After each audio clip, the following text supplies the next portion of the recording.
Welcome back, everybody, to Overdunk episode 23. This is the competitive Pokemon Unite podcast. My name is Zoinks, and I am joined today by one of my favorite teams to spectate, one of my favorite teams to hang out with. Luckily, they're stuck with me, hanging out for a whole hour today. I get to talk to formerly Nemesis, as of today, Aphelion Esports. What's up, guys? What's up, man? How you guys doing? Welcome back. Welcome back to the show, Aphelion. I mean, there are some familiar faces from the last time that name was heard around these parts, but some new faces as well. So let's just make sure we do a round of introductions to make sure everybody watching on Twitch and everybody listening in podcast form knows who I'm talking to. So why don't you just introduce who you are, what people might know you for, and then what role you play for the team of Aphelion, formerly Nemesis, your second place March Finals winners. You know. I'll be giving you tons of props throughout the episode. But Artryu, why don't you kick off the round of introductions? Well, I'm Artryu. I main Greedent, mostly known for my Greedent, and I play in top lane. Very nice. Yes, the iconic Greedent. I think if those two words aren't familiar in your head of Artryu and Greedent, you haven't been watching very much, but soon to be. So, Rex, how about you go next? All right, name's Rex, tree main, play tank, carry Eat Fan throughout the game. Very good. Yeah, pretty much. someone has to, right? All right, Eat Fan, why don't you go next? My name is Yeet Fan. As you guys know, I think I'm mostly known for playing Lucario and Decidueye, mostly. A bunch of other troll picks in bot lane. I was just gonna say, those may be the two most different picks I could honestly imagine. Lucario and Decidueye. They are pretty much opposites. Yes, the exact opposite mentality. But hey, you make it work in server, that's what's important. And then let's round it out. Last member that we have on the show today, Trainer. Why don't you introduce yourself? Hey, my name is Trainer. I play Greninja, and I'm mostly known for it, and I play jungle for Aphelion. Very, very cool. Well, welcome on the show. Yes, if you are tuning in a podcast, this isn't just a second. I didn't re-upload the Aphelion episode. This is a brand new squad, obviously, as you just heard throughout the introductions. You guys have been signed by Aphelion. Rex and Artryu, I believe you were also on that roster at the time. You two were once part of this org, stepped away for a different one. Now you're back. So, Rex, maybe you can talk to me a little bit about this signing. Were you just kind of pulling some strings behind the scene to get the squad signed up, or did Aphelion reach out to you guys wanting to get back into Unite? So I knew a couple members on our team wanted to get signed. I obviously wanted to get signed because it's good to get money to play this game. So it's always it's always a positive. So after March Finals, I started looking for sponsors and stuff, and Aphelion to me gave us the best deal in terms of certain things about tournament winnings, etc. Sure. And it just lined up the best because we still had Slotty helping us out in the back right. Cool. To make the decision easier for us. So yeah, we hit them up, but me and Bottle, the Pokemon Unite director, we've always been cool and we always spoke to one another. So it's almost we've been family the whole time, so it was an easy choice for me. Yeah, I love to hear that. Very, very cool. Well, awesome. But for Trainer and Yeet Fan, this is I think the first signed organization that you've been a part of. How exciting is that for you? Is this the first time you've been, on a payroll to play video games before? Yeah. On an official contract, yeah. Yeah, cool. Full contract. Okay, gotcha. You guys have been a little bit of the mercenary angle for some time, but okay, now you're on the official one. Very, very exciting. That's awesome. I think Aphelion, very cool. You mentioned a couple other members quickly, Rex. Why don't we just give a quick shout out to the other couple members of your squad that round out your whole roster, including your manager? All right, for sure. There is AZ, my support, my right hand. You already know me and him, Theory Craft. We talk about the game. Definitely my right hand man when it comes to Zap and all that stuff besides art. And then Slotty, he's the one that finds all the scrims, makes my job a lot easier. Yeah. Before it'd be me looking for a bunch of scrims back when I was on the other roster. He's really dope. He always hooks us up with everything, pretty much. Cool guy. That's awesome. Yeah, huge shout outs to Slotty. I believe the Cramorant main, from what I've heard. So shouts Shouts to that player and manager for your squad. Because, yeah, that is a huge boon to have. I've had a couple of teams on this show before that have had managers. Every single team has just, saying their praises to the ends of the earth. Like, it is so much nicer not having to have the scrim schedule and everything like that in the back of your mind constantly. You can throw it up to them. They'll take care of it. Shout out Slotty. Shout out the manager, squad of your team. But awesome, guys. Well, I'm so excited that you were able to join for today's show. Let's talk a little bit about the inner workings of Aphelion. No, I'm not talking about contract details. I want to know a little bit about, behind the curtain of your own team. When we get to watch your squad dominate on broadcasts, like we have a couple of times, we don't get the fun, team comms that are coming from behind the screen. We don't get all of the rage screaming or shouts of celebration. So we get to miss out on all of that. So I want to know every little aspect of the squad I can. Folks, who ints the most on Aphelion? Definitely Art. Yeet. 100,000,000% Art. Okay, a couple of votes here. A couple of votes. You found trying to get the blame off almost immediately. Art, I'll bring it up to you. Do you think you int more than Yeet fan, or is this up to the green bird who's in this role? The bird. Yeah. Okay, gotcha. Yeah, So a okay. little bit of a shout towards Yeet fan being the biggest enter. Also, what's up, Asman? Thank you for being in chat and hanging out too. We miss you on the show, but glad you're here too. Okay, so the int Aslan is also giving the vote for Yeet. Yeet, you're pretty outnumbered in this way. I'm sorry to hear that. They're mad they have to 4v5 Dread. That's true. You're still a bow tie bird. Can't quite make it happen at Dreadnum. That is rough, but hey, it's all for that long term. That's just what you're telling your team the whole time, I hope. Of course, we scale. We scale. Good. Well, I'm glad that someone's calling it out. You did get thrown under the bus a little bit here, despite your best efforts to throw another member of your team. But let's... we all know it's really Art, but we won't talk about it on the show, Of course. We can't tarnish the reputation of the Greedo. Then, Yifan, I'll give you the chance to answer this question. Who is the biggest brain on the team of Aphelion? I'll let Rex have it. Rex is the main shot caller. Okay, very, very cool. He also thinks about most of our strats, I think.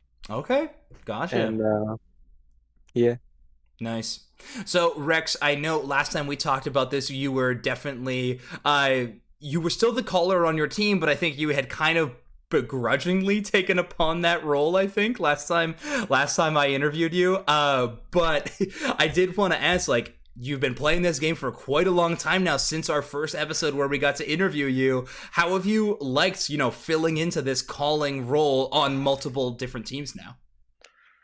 So I've been a shot caller for about every game, every MOBA I've ever played in. Yeah. So I've kind of been used to it. Okay. I dread it because it brings kind of like the toxic side of me. Because obviously I'm real, like, I'm hard on myself, but I can also be really hard on my teammates too. And I can come off a certain way. But at the end of the day, I just want to win, right? But being a shot caller is extremely stressful. And because, like, the team depends on you to make the right decision at all points of the game, and if you mess up, like, you can't blame anybody. You're the one that made the call. So it's never a fun role, but it's definitely something that you just gotta accept if you want to win. Not a fun one, but a necessary one, right? That makes a lot of sense. I was giving you some love on Twitter the other day. I've called you the control tower of Unite. I know I really respect Rex's shot calling. Also, this dude's got a Metafy. Go sign up, metafy.gg/Rex. Make sure that you're getting the prime coaching out of the man. But okay, awesome. Well, Rex, if you are kind of the like I call it, the control tower of the team, main shot caller, who do you think then is the underappreciated carry on Aphelion? I know you have like a few superstar players, if you want to consider them that way, some really flashy playmaking players, but do you think there is a more underappreciated carry of the team? 100%. Trainer for sure. Like, he'll make certain calls, like especially early game, because he's obviously in the jungle. He's able to tell us certain information. AZ is always feeding me info. Like, they're both some of the most vocal people I've ever played with. And it just makes my job a lot easier. And R as well. Like, I feel like everybody kind of does really well with giving me information, but I'd definitely say Trainer and AZ do really well.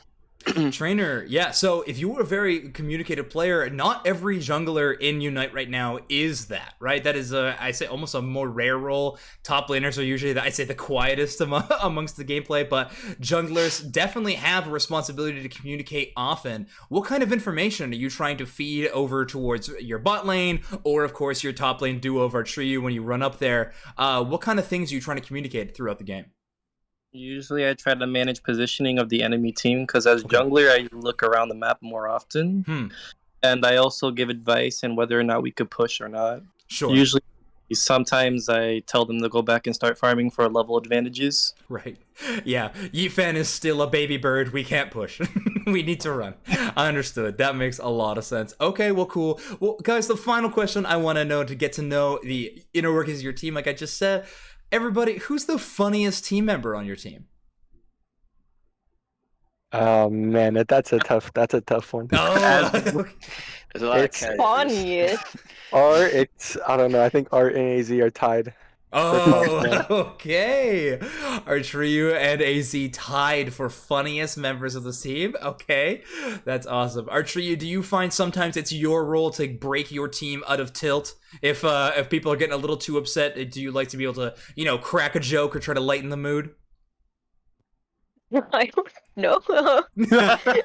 Art's not like the typical funny. It's just like how she is. Like she's the awkward funny. She's the awkward. She's like she doesn't understand like certain tones, so it's just hilarious when you gotta explain certain things to her. I got you. I love that. AZ, I don't know if you're upset because you weren't chosen as the sole funniest member, or if you're just happy that you were thrown in the conversation. But awesome. So guys, what does AZ bring to the team in terms of, like we mentioned, comedy, but just like vibes and things like that? Yeah. I think AZ is more the person that will I forgot how you said it already, but kind of untilt, like okay, try to lighten the mood or whatever. That's awesome. AZ is definitely that kind of guy. He's like really positive and calms, and he's a good person to have. Yeah, well, you definitely need somebody like that on the team, so that is fantastic. You got someone who's got those vibes like that. Well, fantastic. Well, guys, thanks for letting me take a little peek behind the curtain, if you will, at your team and see the inner workings.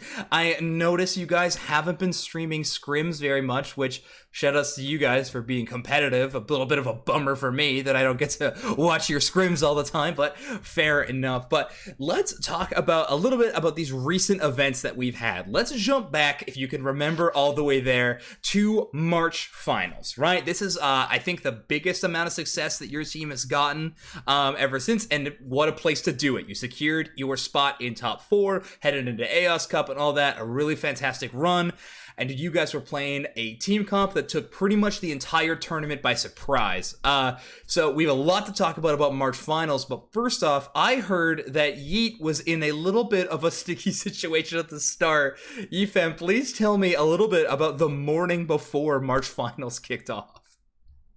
That actually happened before the qualifiers. Oh, gotcha. Okay, well, still, I need to hear it again. So yeah, basically, there was a tornado warning where I live, and it was super windy outside, and it was raining and all that, and my internet was basically just only coming back on like once every 20 minutes for like 5 minutes or something like that. So it seemed like I wasn't going to be able to play in the qualifiers, which would have been really bad because we wouldn't have been able to qualify. No kidding. Wouldn't have been able to qualify. Wouldn't have been able to get top 2. Domino situation. So. Yes. Honestly, the team probably would have split up because at the time, because I'm being honest, because at the time we weren't planning on playing together, right? Like we had all just joined. We had all just made the team together. Wow.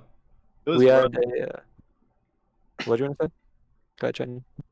It was really rough because I think I was attacker in the other tourney that we did. Okay. It's not working well because everyone was on an off roll. We had Art jungling. Yeah, we had just our old jungler, me, Rex, Art, and Asnable were on a team for the February qualifiers with a different jungler. Right, that's right. I remember. And he ended up not being able to play anymore just because of some personal issues in his IRL life. Sure. And so we actually ended up getting Trainer as a replacement, but at the time he used to play attacker. And so we had Art jungling with Greedent, and I'd play top lane for the qualifiers. Nice. But then we And, switched. yeah, we ended up deciding to switch Trainer to jungle because Greninja is his best character. Okay. At the time, he was playing Solar Beamu. I love Solar Beamu, but yes, I do love Trainer Greninja just a little bit more. So that is really, really good. Well, let's talk about the team comp then, because we've already kind of danced around it a little bit. We're going to jump past the qualified tournament, a little bit about this March finals run, break it down. Our trio, you were on your iconic Greedent in that top lane. Rex, you are playing the tree in bot. We still, of course, we have AZ on Hoopa. Also, shout outs to AZ and their Hoopa play. When we were doing our Aeos Cup primer episode just earlier this week, we were talking about how we seriously think that AZ is like top 3 Hoopa at the very least in NA. Just an incredible support player. So shout out. And then, of course, Yeet Fan, you are on that attacker role in the bot. You guys have a Decidueye in that slot. So weird picks kind of across the board. Trainer, your Greninja isn't exactly strange, but I mean, in NA, it still wasn't the most popular choice at the time. Guys, how did this team comp even come to be in the first place? So I wasn't playing Tree yet for the March finale. I was playing Slowbro at the time because I knew the main pick was Darilla, right? Mm-hmm. And then at first I was playing Blissey like during that tournament, and I made the switch to Slowbro after talking to like couple of other tanks because I realized you wanted to play Decidueye because that was the character he was the most comfortable on at the time, and it honestly was really good against Duraludon because you know you get into that. Yeah, exactly. So I was like, I'll play Slowbro, I'll lock him in, and then I'll tell Art or AZ, depending on the other enemy team comp, to follow me up, and then just let Yeet and Trainer clean up after, because after Yeet's finished ulting them, then I know Trainer can come in and surf through them all. Right. So I told them, like, let's just run our best picks, because honestly, right now, these picks are really good against Darilla, and now we can lock him down and keep him from doing what he wants to do, and we just can win. That's fantastic. Yeah. Okay, so the team comp was definitely picked more so on the side of this is what we're really good at. We want to do something that we excel with, right? Yeah, exactly. I really feel like honestly, our comp, a lot of people after the March finals were saying, or during the March finals really, were saying, oh, we have some kind of genius counter comp for Duraludon. But in reality, we're just all playing our best characters. That's hilarious. Well, it definitely worked out for you guys, so that's fantastic. They definitely were good against Duraludon. I'm not debating that. Sure. Yeah. That helped. But we still you know, after that tournament, Duraludon got nerfed. We're still able to, I think, get the work done with the same characters. Makes sense. Well, fantastic. I mean, yeah, your team comp was a lot of fun. Yes, it definitely did get praised as the counter comp for Duraludon. It is a little funny to me to hear that was not why this comp was brewed up, but hey, all's well that ends well in that kind of scenario. So, fantastic work. All right, well, you guys come with this crazy counter comp. All right, by accident, but fantastic. You guys are playing it throughout the entire turn. Did you play it through the entire March finals tournament, like from start to finish? I switched. That's what I'm saying. That was in. Okay, I'm sorry. Yeah. I thought you were saying that was in qualifiers, but okay. No, so that was playing. I was playing Blissey in the start, right? Gotcha. I'm right. I'm gonna cleanse my entire team, whatever. Because at the end of the day, like I can play a bunch of different tanks. Yep. So I can always change, right? And I'm like, Blissey right now is strong against Dura because she cleanses and we can live past his D-pulse, etc. Sure. But we lost to TTV with it, and I realized we were losing damage on the Blissey, and there was not enough engage. Okay. And on top of that, like there was nobody that could really lock down their jungler.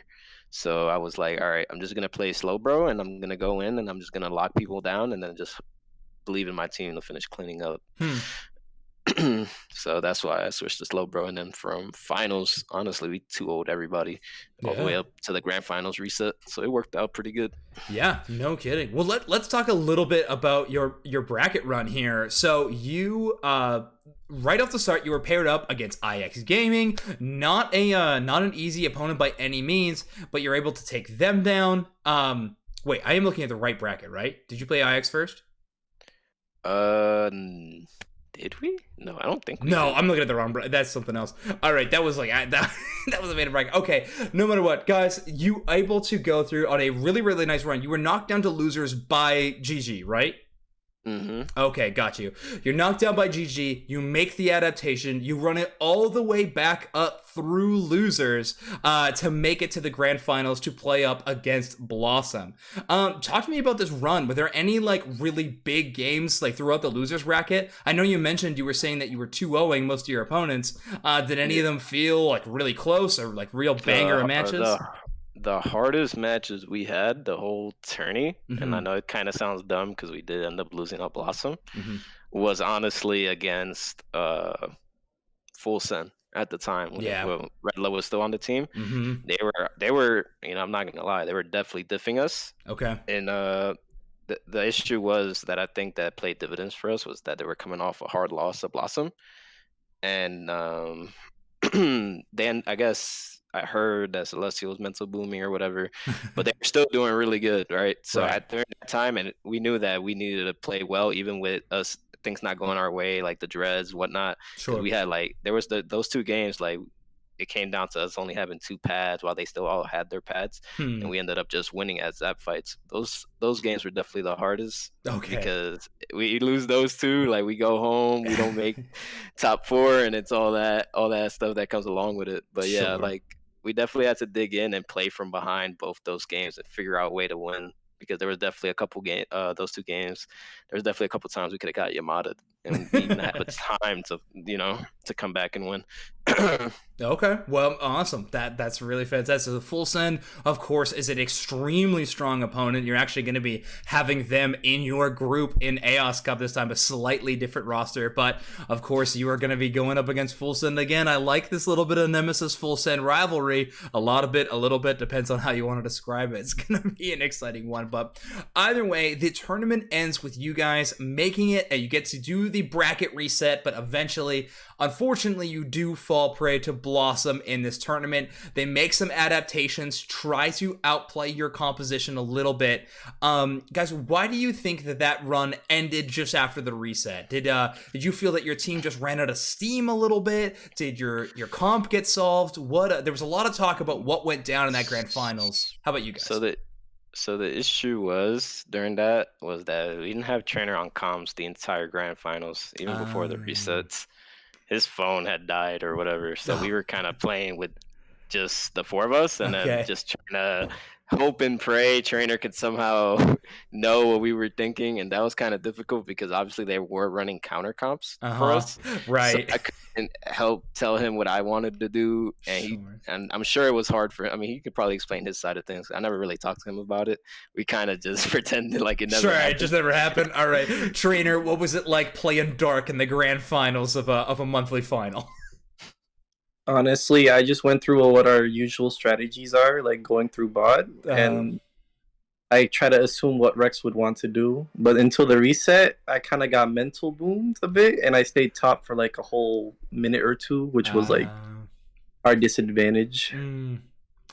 It happens. Well, either way, now you've had about a month to get a phone charger. You're going to be all set. Next tournament, you guys are going to be locked in and all set. So let's start talking a little bit about Aeos Cup then. So March Finals, a hype finish. It's got to be frustrating to win that first match and then lose in the reset, but still there was outside factors as a part of it. And let's face it, second place is worth a ton of championship points. And it's going to be very, very important heading into regionals in the end. But you were able to net yourself a top 4 placement, which got you a first seed in this going into group stages. So let's talk all things Aeos Cup. First off, I want to hear what you guys think about having a group stage 2-day tournament as a part of this circuit. It's definitely the first time we've seen that. It is paired with more rewards, points, and some cash on the line, so that's definitely very exciting. A lot more to play for. But how about this group stage kind of philosophy in the tournament? Do you think that this adds more pressure, that there's just going to be more games and only 2 seeds make it out of each group? Or do you think this actually is the opposite, takes off a little bit of pressure because you have more chances to win, more time to really get your feet under you before you head into bracket play? I like it, honestly. Okay. I think that the only thing that I think that's unfortunate is how some of the groups are, namely Group A. Group I think A. I think a lot of those teams are extremely strong. And it's unfortunate that they're all in the same group together. While some of the other groups, not knocking them, but they're not as strong, in my opinion. Yeah, no, definitely. But I think that group is good because, you don't get unlucky with bracket, right? Because sometimes, this, like I say it all the time to my team, like this game right now, the way it is, it's all matchups, right? Certain teams play better against certain teams, right? They just match up better.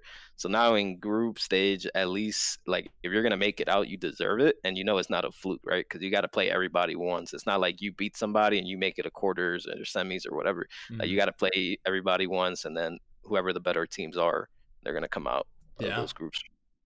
Definitely. Yeah, I really like it too. Rest of the squad of Aphelion, do any of you, do you share the same sentiments as Rex, or do any of you just not like this group stage kind of format we're going into? Honestly, I'm fine with it. Cool. Like a little round robin, full of stake on it. Right. Yeah, with a little bit of skin in the game for sure. It's gonna be an exciting tournament. But let's talk about your group then. You have Full Send, like I was mentioning, a little bit of your rivals, as I like to call them in the scene. You also have Low Expectations, kind of a pickup squad, but one that's been making waves already. They were able to knock GG down and essentially ruin Group A. So Group A, you can thank Low Expectations for that. And Actual Trash in your group. So you're headed into a group. You know the teams that you're about to play in a week and a half. Is your team preparing specifically for any of these teams? Are you guys trying to, play to how they play, try to counter them at all? Or are you just trying to figure out how your team wants to play and worrying about your own game plan? I think for the teams in Group B, it's not necessarily what we're worried what they're gonna play per se. We're just, I know what they want to do. Like, I know how their tendencies are. Like, that's what I study more than picks, in my opinion. Like, for sure. If I know a certain team is flippy per se, I know I'm gonna fight them early, right? I'm not gonna let them flip. And playing against a team like, let's say, Full Send, and now that I've seen Low Expectations play a little bit more, I know they tend to flip if they get the opportunity to. Okay. So definitely that's things that I look out for. I look how they position. I look at, I listen to their shot callers. I listen to that sort of stuff. So I know, like, okay, this is the type of play he's going to make at this time. Yeah. Like, I study those type of things. Like, in terms of picks, I already know kind of what every player plays because I have teamed with Celestial in the past, and I have played with Uzi and stuff. Yeah. So it's more so just strategy at this point, preparing the correct strategies to get the best results. Okay, fantastic. Well, that's awesome. Artrio, I'm curious to ask, as the solo lane player that has to play in the top lane, I'm sure that you're still going to be using the Greedent a little bit. Maybe we'll have to talk about the nerfs if they actually will make any change to your game plan. But you're headed up against some pretty strong Lucario players in the top lane across the board. I mean, you have Reese and Low Expectations. You have who's going to be Bulby playing for Full Send as well. So definitely a couple of other really strong top lane players. Do you do the same thing as Rex? Do you try to study tendencies of your matchups in top lane? Or again, is the question simply, I try to play my game to the best of my ability, not worrying about what the other player does? No, well, certainly you can notice that some players tend to play different. Like, they might go safe clear, or they might go for the crab and challenge you, or there's some players that I know that like to challenge my monkey, so I keep that in mind. Okay. So I let my jungler know what they plan to do or what they're doing. But that's how it goes for me. Gotcha. Well, that's good. I mean, and of course, like in the NA region, you are playing against these teams constantly. You guys are playing against ladder, maybe in scrims and things like that. You're definitely getting to know these tendencies at this point in time. The scene has developed to a certain point in Unite for sure, but we are just like very familiar with the group of players that you're going up with constantly. But either way, Full Send, Low Expectations, and Actual Trash, and Nemesis, or now Aphelion. Group A is a group of death for sure. This is no slouch of a group either. There are some extremely good teams within this group. Of course, your team is going to be included in that. I know your pick is definitely going to be you're making out of groups. If you had to pick out of these other 3 teams, who do you think is the other squad making it out of the group stage? It's tough to say. I feel like I really feel like the other 3 teams in our group are pretty slept on. Mm-hmm. Like a lot of people might look at the group and say, "Oh, we should definitely be able to qualify easily in Full Send or maybe even Low Expectations." But I think Actual Trash, all 3 of them have a chance at It's true. winning games on us. Smushy Mammo And, is different. That's it's a tough matchup too. Yeah, I think any of the teams are capable of winning games against any of the other teams, even a series. So I think on paper most people would probably say Full Send, but Low Expectations beat TTV or GG, whatever you want to call them now. And I wouldn't sleep on Actual Trash either, so it's going to be interesting. Yeah. Okay. Personally, I'll have to say I'll give it to Low Expectations though. Wow. Okay. Interesting. So Low Expectations getting the vouch over Full Send. Trainer, how about you? Out of those 3 teams in your group stage, I'm gonna rephrase the question a little bit for you though. Which team are you most excited to play against in this group stage? You get to play all 3. Which match are you looking forward to the most? Honestly, I'm looking forward to Full Send because they were like very close with us most tourneys. Yeah. Yeah. And that'll be a fantastic game. I really want to fight Blossom. Yeah. You want that run back? Yeah. Good. No, that's fantastic. I'm cheering for the run back too. That's going to be a fantastic game if it gets to happen. That's awesome. One thing we actually need to talk about in this tournament format is something that I was discussing with Sneaky Seal earlier this week, is an interesting take on how this round robin moves on. We talked ad nauseum about the tiebreak rules and how they're a little strange, definitely, in this tournament so far. But other than that, I don't know if you guys got to watch any of the Korean Aeos Cup or the Japanese Aeos Cup. Both of those brackets were seeded completely randomly after group stage. We saw like in both tournaments one instance of like 2 group members playing each other first round in bracket, which is wild to me that happens. But it looks like that may be a chance for this Aeos Cup. So as much as I'd love to see intergroup play happen immediately after the group stage, who knows? We might have anything. So when it comes to preparation, you guys have a lot of work ahead of you for sure. Rex and Artriu, though, I do want your picks. Who do you think is making it out of this group stage other than your team? I think Low Expectations could make it out. Yeah, I think they can make it out. It's between them and Full Send. For sure. For me. What do you think Low Expectations' biggest strength is right now? Like you were, Yifei was mentioning, definitely a slept-on team, but they were able to beat TTV. Is it that, momentum coming from that last tournament that's given them the, vote of confidence from Artriu? Or is it something else about that team that gives them a little bit of an edge in this group stage? I'm not sure. I think it's a team of some good players. I think they're all good players, and I think they just have the ability to win a set against anybody in our group.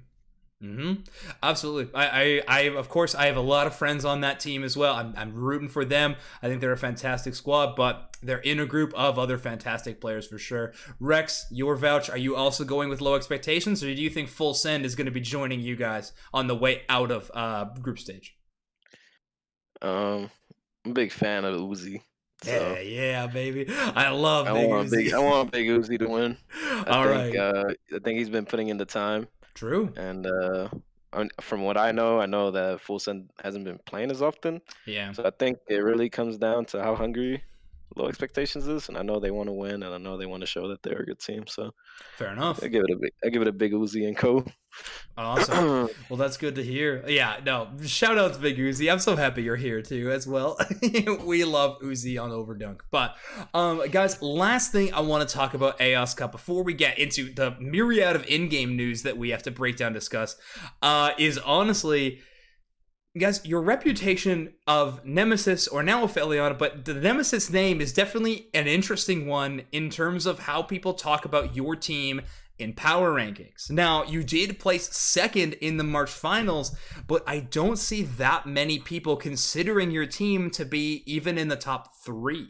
Right now, I mean, that's definitely, I mean, what do you think you would have to do in Aeos Cup to really like break out of that narrative to be considered to be a top 3 to number 1 team in the scene? And I guess a better way to phrase this question is, what do you think is a good placement for Nemesis? Is first place the only thing that matters to your team? Nothing else will be satisfactory? Or do you honestly think that, like, if we make top 4, that's a success for us in tournament? I know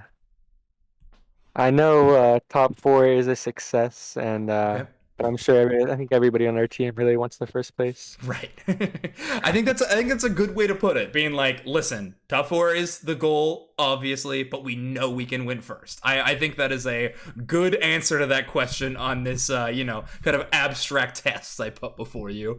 Rex, how about you? AZ is saying that first place or nothing in chat, so just know that you got a very competitive Hoopa player on your team. But Rex, how about you? What do you think is a placement that is satisfactory for Aphelion? So, I mean, our last 3 tourney placements have been 2-2-1. It's pretty good. It's pretty good average. So I'm with AZ, bro. Okay. I think it's time we get that first place, collect the bag. I like to hear it. And, yeah, with cash on the line, man, Aphelion's gonna be different, baby. We got. I love that. Okay, well, awesome. Well, Aeos Cup has everything going for it to be the best Pokemon Unite tournament that we have had so far. This money, points, all the best teams, group stage, new format, everything included is gonna be fantastic. The one caveat is that we just had a patch today. And you guys have about a week and a half to figure out all that truly means. Guys, first opinions on this patch. Score comp's kind of been gutted. Score shield now goes on the top of any kind of shield that you are given. It's only 10%. Be broken pretty quickly. Tunes on a bunch of relevant Pokemon. Lucario's been changed. Ninetales has been changed. Talonflame Bravebird is like a tiny little circle now. I was watching it. It's hilarious to watch. I think it's still probably fine, but it is just funny how small it is compared to before. Lots of changes. How do you guys feel that your team's going to fare going into this new patch? I think that I like our chances with this patch. Okay. Honestly, I think I'm more confident now with this patch than I was before. Okay.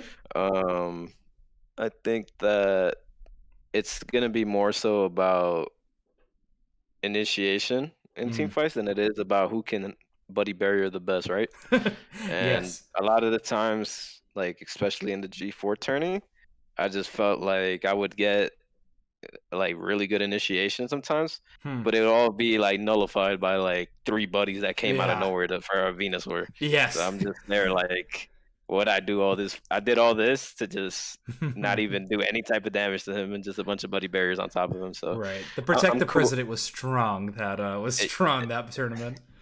Yeah, it was definitely interesting. But yeah, okay. Yeah, that's how I feel about it, at least for me. Gotcha. Okay. Trainer, as the jungle player for your squad, definitely a lot of these, kind of, we like to call them hidden changes, not published in patch note changes, are going to be most effective to you. That has been a pretty much wash of experience being lowered across the board. Jungle camps included, APOMs and Corefish in lane, Autonos as well, all that. Level 5, it seems to be just barely out of reach for junglers at first Bs whenever they want to gank top or bottom. Have you got a chance to play very much on this patch yet? How are you feeling about these experience changes so far? I mean, we just played before this, but we just gotta wait like a couple seconds for passive XP to hit 5, and if not, I take some of back Corefish. Okay, gotcha. Also, the late game is a lot better. Since there's less buddies, I get to go triple damage. Ooh, the return of triple damage Greninja. I love to see it. Eyes closed, head first, can't lose. That's my favorite strategy. So that's really, really good to hear. Ryu, we gotta talk about it. Greedent was subjected to a lot of small changes. Maybe death by 1,000 cuts, if you will, but I don't know if they quite got to the point where we're gonna be taking out our beloved Squirrel out of the game quite yet. Ryu, is Greedent gone forever, or is this Pokemon still a very good pick in this meta right now? It's still a very good pick, especially for late game, like it has always been, but after these experience changes in the game, his early is kind of rough, so... Yeah. But once you manage to get out of that spot, you can...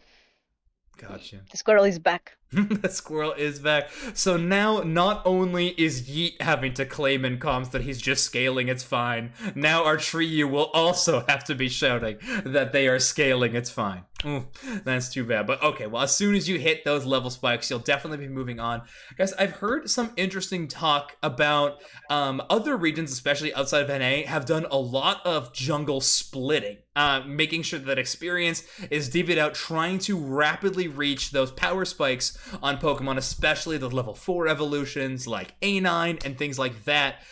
Do you think that these experience changes are going to actually lead into more of these strategies of split jungle? Trainer, you just mentioned that sometimes you gotta steal your top lane's back Corefish to hit that 5. Are we gonna see more and more of that across the board as teams try to find, these slight advantages in the level race? I feel that just with the changes in XP, I feel like it's even, or in just the items as well, with the reduction of health from Buddy Barrier, people not even using Buddy, I think it's even more important that Jungler comes down 9, like guaranteed. Yeah. Because it's just devastating getting ulted by a Greninja at 9 and you not having anything in return. Yeah. That's true. I enjoyed seeing the splitting of XP, but due to how much less XP you get now, that it just seems like it's not even, I mean, at least to me, it seems like it's not even worth it. But I mean, I don't know what the rest of my team thinks. True. Trainer, are you able to hit 9 by first dread at any kind of consistent basis? Yes, I can. I still hit 9. Because with the damage, triple damage, I'm starting to get Bs, and my clear is a lot faster than before. Okay, gotcha. Well, yeah, that makes sense. If you can definitely win Bs, if Ryu can give you the space you need to take up all those Combis and Vespiquen, then yeah, level 9 will definitely be an easier grab. But I think it's just the general consensus is that it's just a little bit tougher of a fight to be able to get to that level lead. So it's going to be an interesting meta that we're headed into. The fact of the matter is you have about a week to figure that out. Guys, we just need to talk about it quickly. If you have no opinions on it, totally fine. But what do we think about the precedent, something like this happening? A balance change that does affect the game in a lot of ways. We might find that after we've deciphered this meta, after we've built around it, teams have teched, maybe things haven't changed that much, but on the surface level, things have changed quite a bit. The score shield change might be the biggest out of all of them. It's happening a week and a half before a big tournament. Is this okay? Is this something unacceptable for the tournament scene? What are you guys' opinions on that? I think that is, respectfully, I think it's a little cringe. Yeah, sure. Respectfully cringe. I get that. I think that, like, we scrim every week, right? Like we're preparing for this patch or whatnot. Yep. Like I'm cool with minor changes, right? Sure. And like, sure, certain characters might come in favor, but like I don't think anybody was expecting a patch like this, right? Because the night before, everybody was saying like, "Oh, nothing's gonna get changed. We got all this inside info," and then I wake up in the morning and I see, "Oh yeah, Buddy Bear doesn't stack anymore. Oh yeah, Score Shield fucking is trash now." Yeah, it's like, damn, everything's dude, like, changed. Like what's going on? Like this is, and then I hop on to play and the game is completely different. I gotta be more wary of entry damage. Oh, I gotta definitely. I gotta be more cognizant of like, all right, I can't. Where's my team? I can't go in 1v5 anymore. I got to be a little bit more patient, pick my spots a little better. So that's true. It's just a completely different game, and it's just unfortunate that it's a week before. I wish we had a little bit more time to prep. Yeah, definitely. It is. Yeah, I agree. I think respectfully cringe is a great way to describe it. But however, in a slight like other side of the argument, I am this tournament was delayed, right? Like Aeos Cup for NA and EU was pushed back originally. In my mind, they must have planned this patch to happen after Aeos. Like for as much as I can tell, I mean, it happened after the it happened after Japan and Korea's Aeos Cup, which I know they were all originally planned for the one weekend, and then things were moved back. I don't know why things were moved back. It could have been broadcast centric, could have been TPCI, like Pokemon Company International. Who knows? But in my mind, I don't think they intentionally. I don't think these things were timed randomly. It seems like they were meant to be after the Aeos Cup, but who knows? I'm just curious as to what happened. But all right, well. That being said, the Japanese and Korean Aeos Cups were happening just last weekend, right? I think was when the tournaments were going down. Any of you guys have the chance to watch those tournaments from these other regions? Do you guys enjoy watching games from other regions, or do you like just to focus in on NA? I saw a lot of things going on, and then honestly, I saw like the score strats, and I saw like I kind of had a feeling like that they were gonna do something with Greedent, because it's like every game that I watched, it was like Greedent, and they were doing all these tactics and stuff with it. And it's just, and then on top of that, like so one thing that I found interesting about Japan is like, or I'm not sure if it was Korea, it was one of the two that they didn't run tanks like that. Yeah, like it was kind of strange, like I mean, it worked. I guess it worked in their region. I guess different regions have different metas, but it was kind of interesting to see that they weren't running tanks and they were preferred like the 2-1-2. Just a lot of different things, I guess. I do think though, after watching that, I definitely feel like NA is a lot stronger in those regions, especially now that score strat is nerfed. Yeah, oh, definitely. Yeah, NA is your vote for kind of the stronger region, maybe EU tied up in there, but who knows? How about the rest of the team? Do you guys think that NA and just the Western meta is that much farther ahead than the Japanese and Korean counterparts? I mean, personally, I've always thought that the NA quote unquote way of playing, as in team fighting, playing a team fight comp over a comp meant to try to score as much as possible. I always thought that was the better way and also much more entertaining way of playing. Oh yeah, no, I'm fully on board with that. Yes, a lot more fun. Yeah, fun to play, fun to watch. Score comp is pretty lame in my opinion. I think it worked. I think it respectfully cringe. Yeah. I feel as though it worked a lot better when people didn't understand it. Okay. Because I remember when people first started playing score comp, I probably lost like 25 games in a row to score comp. Oh man, yeah. Well, and that was kind of how everybody in NA was at the same time. Everybody was getting destroyed by the first Japanese people playing score comp. Yep, that's true. And but I feel as though people kind of figured out what score comp tries to do, and now team fighting comps lose a lot lower percentage of games to score comps. Absolutely. Well, and now score comp is kind of completely gutted. Yeah, with the score shield and buddy nerf. Shout outs to Overcap in I think they're in Group C, but Oof. Good luck out there, Rip. guys. You got to go back to the lab. I think we're gonna have to find something new. Team name change, whatever you got to do. But it's looking bleak out there for those guys. But okay, awesome. So NA, EU, these Western kind of team fight based regions, we are of a consensus. I, of course, am agreeing with you. I've always thought that is the stronger way to play.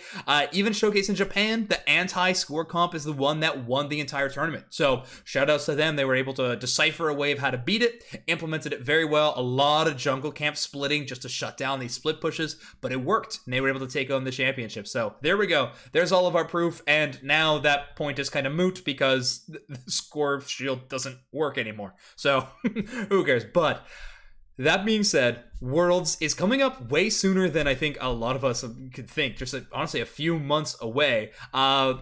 Two teams will be representing NA to go and have, of course, cross-region competition for the first time officially. Of course, we've had, community tournaments and things like that playing with our, European friends, and even playing some show matches against Japan in the early days. However, regionals happens right before that. 2 seeds make it out of NA, get to go to the World Championships, represent the region. If our regional championship happened this weekend instead of a few months away like it is now, if it happened this weekend, in your team's mind, who were the 2 teams representing NA at Worlds in London? I would say your team, and obviously my yes. team, and I got a lot of faith in GG. So I'd say wow, okay. So much faith in GG. All right, interesting. Okay, how about you, Yifan? Who do you think is the other team, other than your team, that you think would be representing NA at Worlds? Yeah, I agree with Rex. I feel as though GG, TTV is one of the probably the best team in my opinion still. Okay. I think we can compete with them, but I think they have the best macro in the entire Unite scene, and they're a really good team. Yeah, and it sounds like with this new patch, macro is going to be even more important than it was in previous settings. So very interesting. Trainer, how about you? Are you on this same train, or do you think that another team currently holds that number 2 spot right now? Nah, right now TTV got it. Wow. Okay. Their team fight and macro is amazing, and since Buddy got nerfed, they can be more precise in their play. Yeah. It definitely seems like this Buddy nerf is going to be raising that skill ceiling or skill floor. Honestly, for sure. Yeah. Some teams may be getting a little bit of a get out of jail free card with these mass Buddy barriers, but no longer the case. Artryu, how about you? Who is the other team that you think deserves to wave the NA flag in London at Worlds? I'm on the same train as everyone. Shoo shoo. Amazing. Okay. So TTV still gets the voucher. That is so funny. I feel like I have been going to bat for teams like Blossom and Blackhand for so long to be above. Like I said, we were doing that episode earlier this week, and everybody was like, yeah, GG's winning this tournament. GG's winning this tournament. I was like, guys, they didn't even make top 4 last tournament. Like, are we gonna trust them so quickly? But I think I'm in the wrong. I mean, if your whole team is choosing them to be the best in the game right now, despite their recent results, I mean, I gotta trust the people I have on this podcast, because they are all way smarter than I am. So I gotta make sure that I'm giving the shout. GG and Nemesis for Worlds. You heard it here first. Use whatever hashtags are appropriate, but that's awesome. Well, guys, we're coming close to the end of the show. One thing I want to ask you first is that we got to see we got to see the Nemesis comp right in March finals. So exciting, big change. There was a tree on the screen. Everyone went nuts. Twitch chat loved you, Rex. However, I need to ask, are there any more secret strats coming out of the Aphelion camp that you don't have to share them, but are there any, Ooga Booga secret stuff? Of course. Okay. Any do I get a hint? You know what? I'll leak one thing. Okay. One thing for the stream. Full fan. Watch out for the Cramorant. Oh, yes, sir. He's back, baby. Oh, man. Are we talking like air/dive Cramorant, or are we going back to old CC? We can't get that deep into No, it. okay. All right. I'll theory craft later. Awesome. All right, very cool. So you have, there you go, the secret strat leaks coming out. Well, awesome. Guys, thank you so much for joining me on this episode. It's been so much fun to have Nemesis, aka Aphelion, your new signing. So congrats on the signing. Big congrats on your second place finish in the March finals, by the way. I feel like I didn't say it enough on this podcast episode. You guys have seriously been tearing it up. G4, of course, also an incredible placement for you guys. You guys have been absolutely crushing it in the tournament scene lately, and Aeos Cup's going to be no different. Good luck out there. Very excited to watch it. As we're bringing to the end of the show, I'm going to give each of you a chance to plug all your stuff. This is your chance to sell out, shout out, whatever you want to do. Where can people find you on the internet? All of that good stuff. Let's start it off with you, Arshriyu. Sell out everything.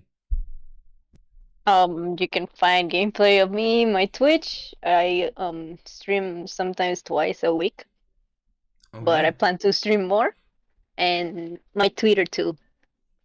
Awesome. Which is the same name, Arshriyu. Okay, fantastic. Twitter.com/Arshriyu. Make sure you go and follow. Rex, how about you?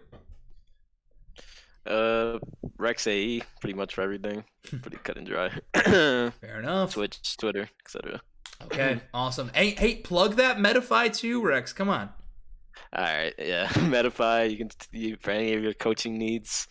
It'd be Rex190. But you can also see it on my Twitter if you can't find it.